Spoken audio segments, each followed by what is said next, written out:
With rain gear on. John, thanks. All right, a push to fund cleanup and environmental efforts on Chautauqua Lake continues, with officials proposing 3 new ways to raise money.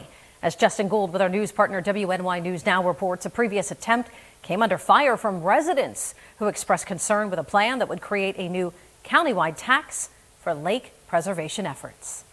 As part of an initiative to draft solutions, planners with Barton and LaJudas laid out new options for the Chautauqua Lake Protection and Rehabilitation Agency, focusing specifically on 3 possible ways to raise funds for lake preservation. We wanted to go with something that had precedent as a previously used method, something that was both achievable and effective following its implementation. The first method introduced is known as a tiered flat fee. Essentially, we take the number of parcels within each tier.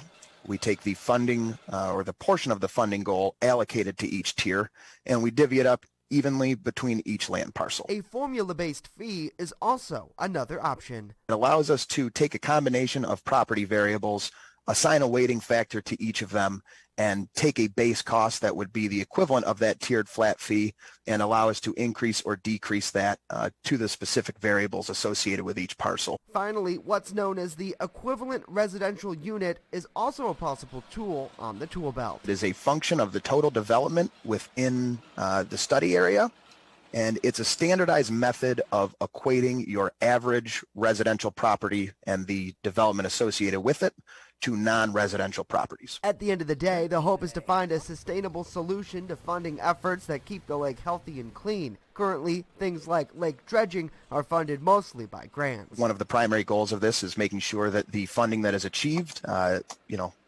those dollars go directly to helping the lake and trying to reduce the effort and costs associated with implementing and operating and administrating. Justin Gould, WNY News Now.